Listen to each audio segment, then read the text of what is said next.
Welcome to This Explainer. Every time we hear about GDP or economic growth on the news, we just naturally assume we're getting the full, comprehensive picture of human progress. But what if the map we're using ignores the actual territory entirely? We're diving into the fascinating reality today that our traditional economic ledgers are actually missing massive parts of our everyday lives. Seriously, think about everything you did today. How much of it actually involved a cash register? It turns out our entire measurement system might be operating exactly like an iceberg. Standard economics focuses only on the transactions it can see above the water, and it completely ignores the massive foundation hidden beneath the surface. We're talking about a staggering proposition here. What if 66%, literally two-thirds of the real economy, is completely invisible to traditional accounting? Imagine going to a doctor who only checks one-third of your body and then pronounces you perfectly healthy. That is essentially what we're doing with global economics. Section 1. Pricing the priceless, the tip of the iceberg. Let's start right at the surface. How do economists actually assign a dollar figure to free digital assets like Wikipedia, GPS, or your personal email account? You don't pay a monthly bill for these things, but they obviously provide enormous value to your daily life. Well, economists use 4 clever methods to calculate this. First, there's the opportunity cost of time. If you spend 5 hours reading free articles, they multiply those hours by an average wage to find its worth. Second is contingent valuation. This is where they survey users and ask, how much money would we have to pay you to delete your email for a year? For most of us, that number is probably terrifyingly high. Third, the market alternative, like measuring Wikipedia's value by looking at what physical encyclopedias used to cost. And finally, the ad exchange, which measures the hidden transaction of your attention and data in exchange for targeted ads. Section 2. Satellite accounts. Just below the surface. Government agencies absolutely know GDP isn't perfect. So, moving just below the surface, we find specialized ledgers used to track economic activity that spans multiple traditional industries. Standard GDP groups things by neat, isolated industries like manufacturing or retail, but real life rarely happens that way. To capture hidden value, economists use what they call satellite accounts. Take travel and tourism, for instance. There's no official tourism industry in standard GDP. Buying a sandwich at a resort just counts as general food service. So a satellite account pulls hotel bookings, airfare, and those sandwich meals all together to isolate the true footprint. They do the exact same thing for outdoor recreation, arts and culture, the marine economy, nonprofits, space, and the digital economy. But here's the catch. While these accounts try to capture hidden value, they still heavily rely on money actually changing hands somewhere in the process. Section 3. The unmeasured trillions. The deep abyss. Here's where traditional economics hits an absolute brick wall. Let's dive into the massive, unseen engines of society that keep everything running without ever touching a ledger. Consider the paradox at the very heart of our system. If you pay someone to care for a child, say a professional nanny at $20 an hour, the economy formally grows. But if a parent does the exact same childcare work for free, standard economics registers it as a big fat zero. It's the exact same labor, yielding the exact same societal benefit, requiring the exact same time and energy. But the system is structurally blind to it simply because it didn't pass through a market transaction. And we see the exact same absurdity with the services of nature. A natural wetland quietly provides free, highly effective water filtration for a local community. It does this around the clock, and it's worth absolutely nothing to the GDP. But if we pave over and destroy that wetland, and a city is suddenly forced to build a $50 million water treatment plant to replace it, boom, our GDP grows by $50 million. We are literally registering ecological destruction and its artificial, expensive replacement as economic progress. Crazy, right? The crucial point to take away here is that things like emotional labor and authentic care have no commercial substitute. So, economists have absolutely no way to quantify them. Think about the mental energy spent de-escalating family conflicts or acting as an unofficial therapist for a friend going through a tough time. Sure, you can hire a clinical therapist, but you cannot hire a commercial substitute to authentically care about you. Because it has no direct market equivalent, this deeply necessary social glue goes completely uncounted. No satellite account exists for it. Section 4. The True Scale. A Canada 2025 case study. Let's ground this theory in reality by looking at the tangible math of the 2025 Canadian economy. When we actually try to put numbers to this phenomenon, the results are just staggering. $950 billion CAD. That mind-bending number is the estimated value of unpaid domestic labor in Canada for one single year. It's the largest invisible block of value in society. Statistical agencies found that if you value unpaid household work using a replacement cost framework, meaning what it would actually cost to hire professionals to cook, clean, manage schedules, and provide childcare, it pushes dangerously close to the trillion-dollar mark for just one country. When we tally the math, the iceberg effect is undeniable. Canada's official 2025 GDP sits at $2.9 trillion. But when you add the hidden value, the unpaid domestic labor, the services of nature, volunteer civic work, the open-source gift economy, the true societal output is much closer to $4.81 trillion. Think about what that means. For every single dollar Canada officially counts, roughly 66 cents of real tangible value goes completely unacknowledged. Section 5. The Measurement Trap, the Philosophical Critique. This massive undercount forces us to ask a structural question about how the entire architecture of standard economics is built in the first place. Why exactly do we measure things this way? Well, the answer lies in history. Even Simon Kuznets, the actual architect of the GDP metric, explicitly warned back in 1934 that it was designed as a wartime production measure of activity, not a measure of societal well-being. He literally told Congress not to use it to gauge prosperity, but his warning was filed away and largely ignored for 90 years. We ended up building a system where raw activity was always the point, rather than genuine human well-being. Ecological economics reminds us of a fundamental truth. The economy is a wholly owned subsidiary of the ecosystem. Standard economics tends to treat nature as an endless, free input. But the reality? The economy is just a small, temporary process that is entirely dependent on a larger living system. It relies completely on its host. Simply put, there is no economy on a dead planet. As the famous 1973 quote by Kenneth Bolden goes, "Anyone who believes exponential growth can go on forever in a finite world is either a madman or an economist." It brilliantly highlights the surreal nature of demanding infinite growth on a manifestly finite planet. We've got a measurement system that can't see most of what matters, married to a political economy that treats the one narrow thing it can see as the supreme goal, demanding it increase forever. We saw this values gap incredibly clearly during the COVID-19 pandemic. The label essential worker became a mechanism to designate who absorbs societal risk without offering corresponding compensation or rights. The response demonstrated that essential was always a descriptor of function, never of worth. Society fully acknowledged their indispensability, the people stocking shelves, processing meat, delivering packages, but treated it as a mechanism for keeping the machine running rather than a reason for lasting economic reward. Section 6. The Invisible Foundation, what the whole world holds. Let's bring all of this together with an homage to the invisible foundation that actually sustains human life. These are the vital gears of survival that our ledgers stubbornly read as zero. The soil works silently, pulling carbon down and filtering water, asking for nothing. The wetland turning pollution into clean water. The bees pollinating the crops that feed billions.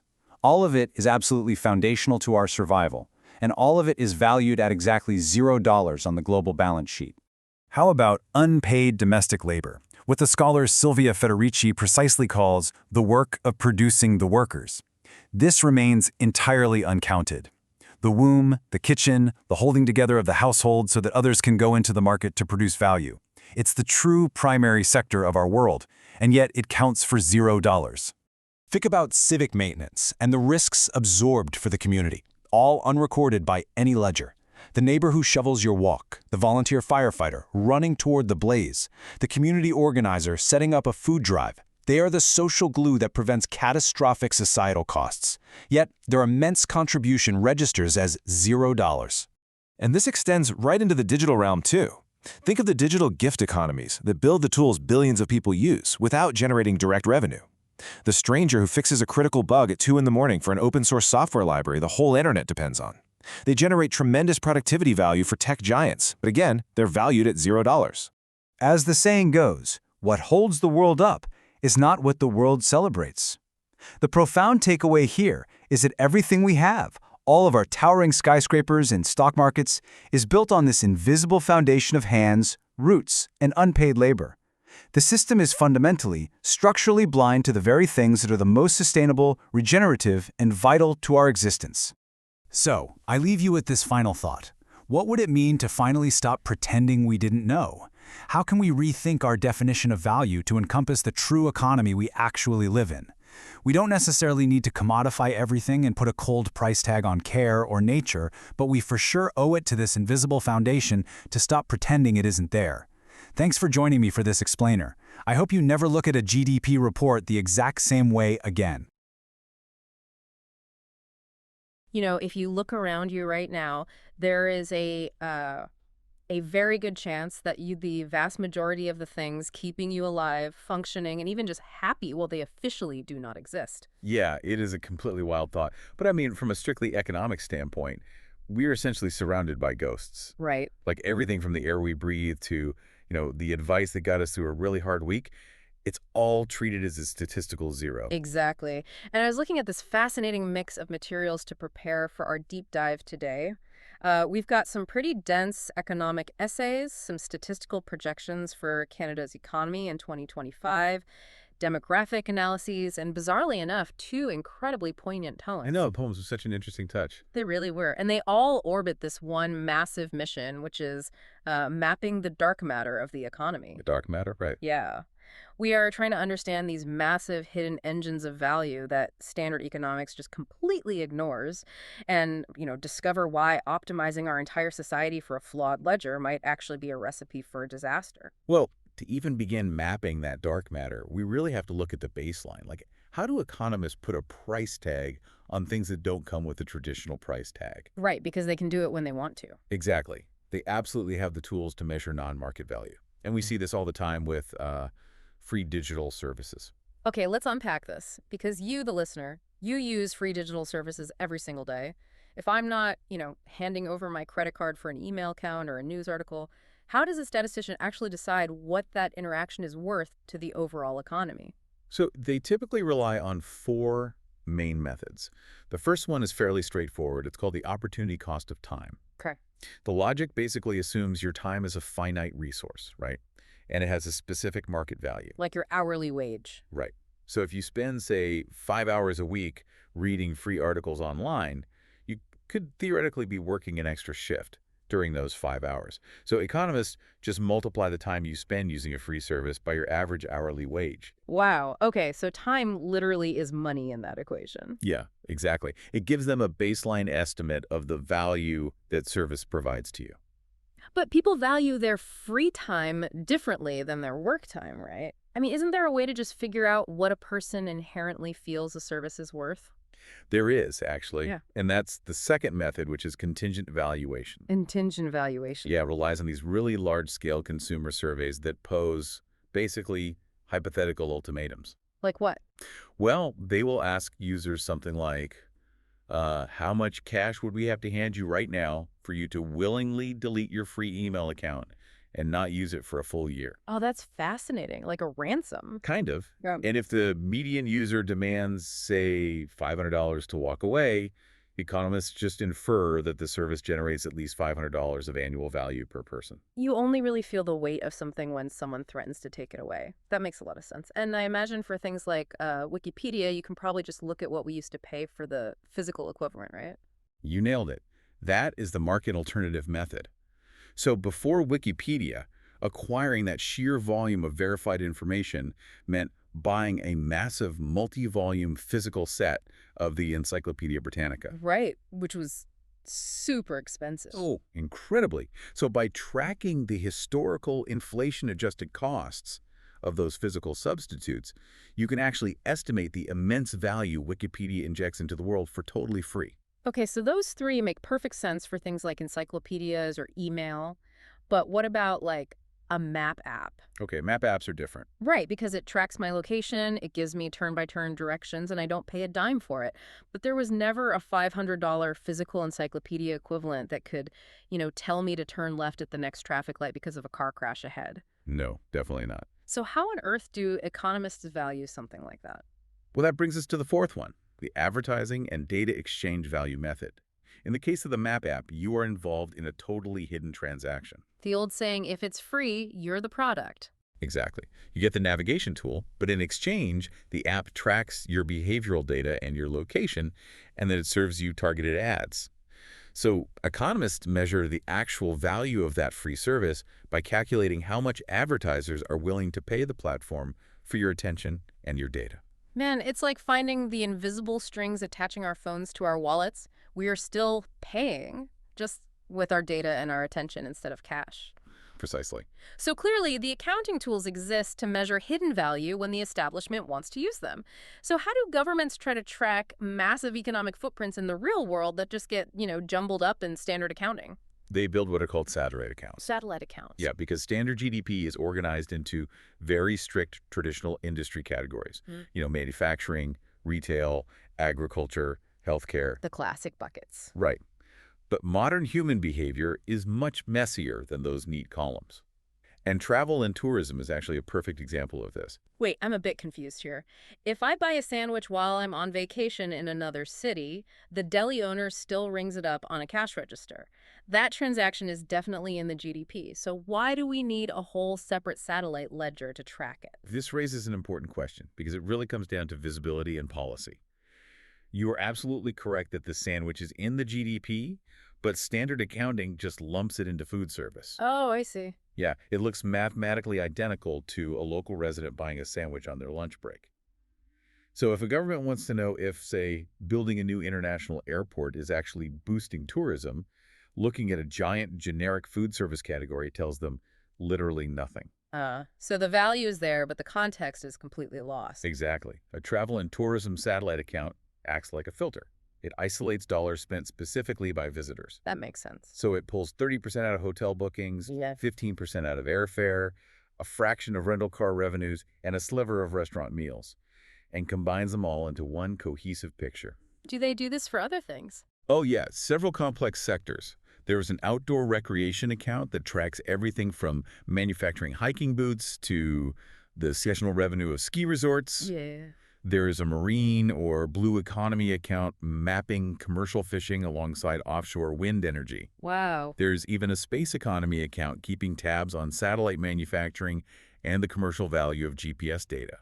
So they resort the data to make certain industries visible, but, that just brings us to the core issue. All of those things, the hiking boots, the deli sandwich, the satellites, they still have receipts. I do. They were always on the ledger somewhere. What about the things that never generate a receipt in the first place? Right, and now we are stepping out of the reorganized data and into the true dark matter, the massive human and environmental engines that basically keep society from collapsing, but are structurally excluded from traditional economics. Yeah. To grasp the scale of this, we can look at the 2025 statistical projections for Canada's economy. Okay, let's lay the baseline for that. In 2025, Canada's official GDP was roughly 2.9 trillion Canadian dollars. That is the number you would see in a textbook or on a financial news broadcast. Keep that 2.9 trillion figure in mind.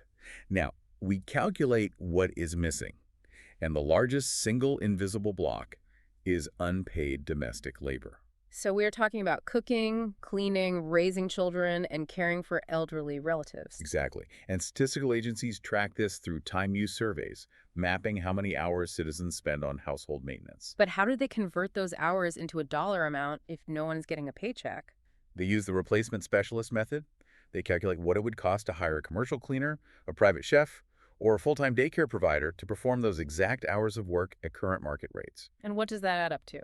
When you do that math for Canada, that unpaid domestic labor equates to roughly $950 billion. Almost $1 trillion. That is a third of the entire official economy, just vanishing into thin air. It perfectly highlights the sheer absurdity of the GDP framework. It really does. If you hire a nanny for $20 an hour, the GDP goes up. The nation is quote-unquote growing. But if you decide to stay home and do the exact same childcare for your own kid for free, the GDP registers it as a zero. Right. The exact same labor happens, the exact same child is cared for, but the economy only validates the scenario that produces a receipt. It is a profound blind spot, and it extends far beyond the household.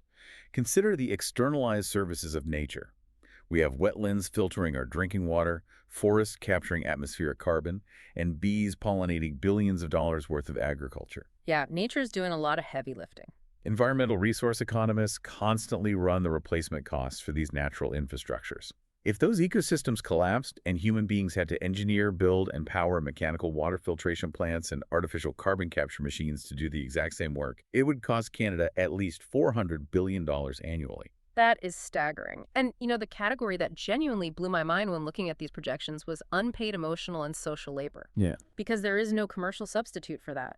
You can't hire an actor to replace a lifelong friend acting as an unofficial therapist, or someone de-escalating a massive family conflict, or just helping you regulate your nervous system after a brutal day at work. It is the ultimate invisible safety net. But because no statistical agency has a satellite account for friendship or authentic care, economists actually have to estimate its value by looking at its failure costs. Failure costs. Yeah, like what happens when that social fabric tear and people are left entirely unsupported?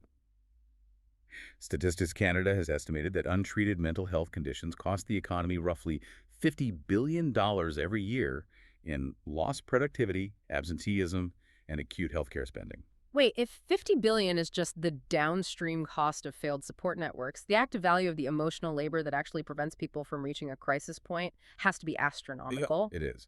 A conservative estimate places the active value of that preventative emotional labor around $150 billion. And if you take that and add in the open source and gift economies, which sit around $28 billion, plus the informal or underground economy at $75 billion, you arrive at a staggering total. Okay, I'm doing the math in my head. We have the 2.9 trillion official GDP, plus 950 billion in domestic labor, 400 billion in nature services, 150 billion in emotional labor, and over 100 billion in the informal and open source sectors. Which means Canada's true economic output is closer to $4.81 trillion. 4.81 trillion. Yeah. The actual lived economy is about 66% larger than the official figure, meaning for every single dollar officially counted on the books, roughly 66 cents of real life-sustaining value happens entirely in the dark. If we are missing 66% of reality, why do we hold on to this system? We report GDP numbers like they are the ultimate scoreboard of human achievement. Well, we really have to remember the origins of GDP to understand its mythology. It was developed in the 1930s by an economist named Simon Kuznets, and it was created specifically as a wartime production measure. Right. It was a tool built to answer a very dark question. How much steel, coal, and how many bullets can a nation rapidly produce to fight a global war? It was an inventory of industrial capacity. It was never meant to measure whether people were actually living good lives. Exactly. And Kuznets himself practically begged us not to use it that way. When he presented his findings to the U.S. Congress in 1934, he explicitly warned them that the welfare of a nation can scarcely be inferred from a measurement of national income. He knew it was flawed from the start. He told the world that optimizing for this number would be a huge mistake, and the global financial establishment just completely ignored him. Which is why we end up with these incredibly dark paradoxes today, because under the strict rules of GDP, if someone gets a cancer diagnosis, or there is a massive multi-car pileup on the highway, or an oil tanker spills millions of gallons of crude off the coast, the GDP actually goes up. Yes, because money is changing hands. Money changes hands to fix the disaster. Oncologists are paid, mechanics buy new car parts, and environmental cleanup crews are hired. Because the cash is moving, the economy looks quote-unquote healthy, even though the actual society is suffering. That paradox is usually described using the concept of externalities. It's a term economists use when the costs or benefits of an action get pushed off the official balance sheet onto a third party. Right. So the oil company gets the profit on the ledger, but the polluted coastline and the destroyed fishing community become a negative externality. They bear the cost, but the ledger doesn't care. There is a brilliant quote from the economist Kenneth Boulding in 1973. He said, "Anyone who believes exponential growth can go on forever in a finite world is either a madman or an economist." That is so good. It reminds me of that Oscar Wilde adage, we know the price of everything and the value of nothing. Yes. If we connect this to the bigger picture, it feels like an entire civilization has mistaken the map for the territory. The GDP is just a map, and a highly distorted one at that. The territory is actual human survival. Right. But because the map is what determines interest rates in political elections every quarter, we are blindly optimizing for the map and driving straight off a cliff. And if we are optimizing for a broken map, the real-world consequences have to land on someone. Invisibility is not evenly distributed across the population. That's the part that really stings. Like, who is actually bearing the brunt of all this uncounted labor? Overwhelmingly, the invisible work, the domestic labor, the caregiving, the underpaid agricultural work, it falls on women, temporary foreign workers, migrants, and people of color. The invisibility isn't a glitch in the system. It acts as the power structure itself. And the sources point out an argument from Silvia Federici in her book Caliban and the Witch, which is really provocative. She makes the case that capitalism didn't just accidentally inherit a world where domestic labor was free. Right. She argues that the system actively required it, that the historical dismantling of communal land and the push to confine women's labor strictly to the domestic sphere was a necessary precondition for capitalism to even function. Federici calls it the work of producing the workers. You literally cannot have a productive, factory-based market economy without a massive hidden foundation of obligatory domestic and reproductive labor to feed, clothe, and raise the laborers. It's subsidy. Exactly. The system requires a subsidy that it refuses to acknowledge. And we saw the brutal reality of this play out during the COVID-19 pandemic. It basically acted like a global natural experiment, revealing the gap between what we say we value and what the system actually values. Absolutely. Overnight, we created this new category of essential workers. People stocking grocery shelves, driving public transit, caring for the elderly, working elbow to elbow in meatpacking plants. We clap for them from our balconies. We call them heroes.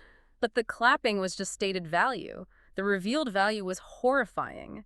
They were deemed essential in function, but not in worth. As soon as the acute panic faded, the hazard pay just vanished. It did. They were sent into dangerous environments without adequate protective equipment. It really proved that in this economic model, a hero is often just someone society asks to sacrifice themselves without fair compensation. It is a devastating realization. But it also presents a philosophical trap. When we talk about recognizing the massive scale of unpaid care work, we have to be really careful about how we propose fixing it. Wait, I have to play devil's advocate here, because the sources bring this up too. If the solution is pulling everything out of the dark matter and putting it onto the ledger, doesn't that make everything transactional? That's the fear. Yeah, if we slap a dollar amount on my mom watching my kids for the afternoon, or demand an hourly rate for comforting a grieving friend, doesn't that invite cold corporate market logic into domains of human love? Like, does putting a price tag on a friend's comfort corrupt the gift of it? It is a vital pushback, and feminist economists grapple with this constantly. The consensus is really that we can measure and acknowledge value without commodifying it. Okay, how so? Well, we don't need to trade emotional support on a stock exchange to demand that our economic policies stop structurally penalizing the people who provide it. Recognizing its scale is simply the first step to ensuring a caregiver isn't pushed into poverty for doing the most important work in society. That makes total sense. Which brings us to the ultimate unpaid laborer, the one that literally subsidizes everything we've talked about today, the earth itself. We have to zoom all the way out from human caregiving to the biosphere. There is a foundational premise in ecological economics. The economy is a wholly owned subsidiary of the ecosystem. I love that phrase. Standard economics treats nature as an endless input, right? Just a pile of lumber, a barrel of oil, a plot of land. But ecological economics flips that, pointing out that the human economy is just a tiny, fragile, and temporary process running inside a massive living host. But again, the GDP map cannot see the host until it is bleeding. If a pristine wetland filters a city's water for free, its official economic value is zero. $0. But if you pave over that exact same wetland to build a shopping mall, and the city is forced to build a $50 million water treatment plant to replace the destroyed ecosystem, the GDP celebrates a $50 million victory. It is madness treated as mathematics. Mm-hmm. And the two poems we mentioned earlier, What the Hands Know and What the Whole World Holds, they really try to articulate this profound disconnect. They draw these striking parallels between human labor and ecological processes. The comparison between the bee and the migrant worker really stuck with me. Like, a bee pollinating an almond orchard doesn't know it is providing a multi-million-dollar ecosystem service. It is just hungry. Right. But the almond blossom knows, the tree knows. Without the bee, there is no agricultural economy, only starvation. And the poem directly compares that to a migrant worker picking almonds at 5 in the morning, paid by the bucket.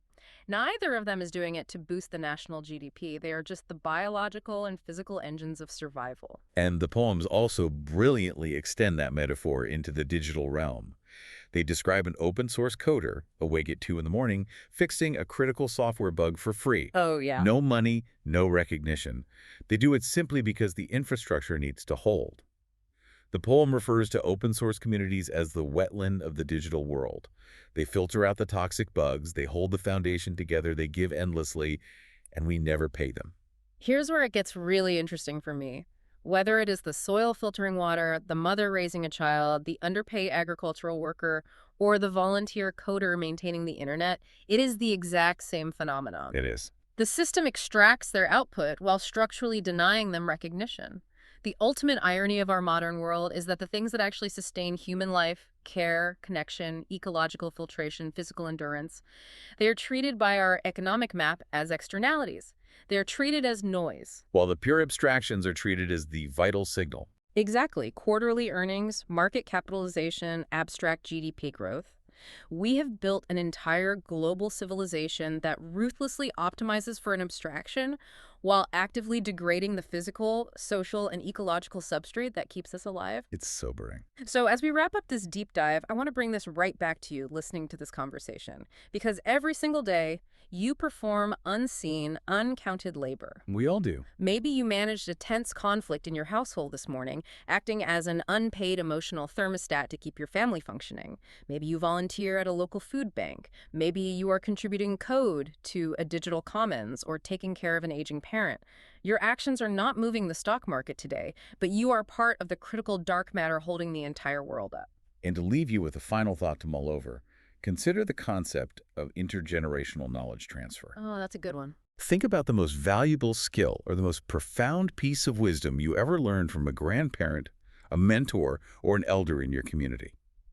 That wisdom was given to you for free. No. It generated zero economic footprint when it was handed down. Yet it subsidizes your entire life, your emotional resilience, and yes, your future earning potential. It is an invisible inheritance. It is. Now ask yourself, if that unpaid chain of wisdom were to break, if an entire generation simply stopped passing it down because they were too exhausted from maximizing their official market output just to survive, how many billions of dollars would it cost society to try, and almost certainly fail, to replace it? It's a staggering question to sit with. We want to thank you for joining us on this deep dive. Hopefully the next time you look around, you won't just see the things with price tags. You will see the dark matter. You will see the messy, uncounted, entirely priceless things, and the people that officially do not exist but are the only things actually keeping us alive.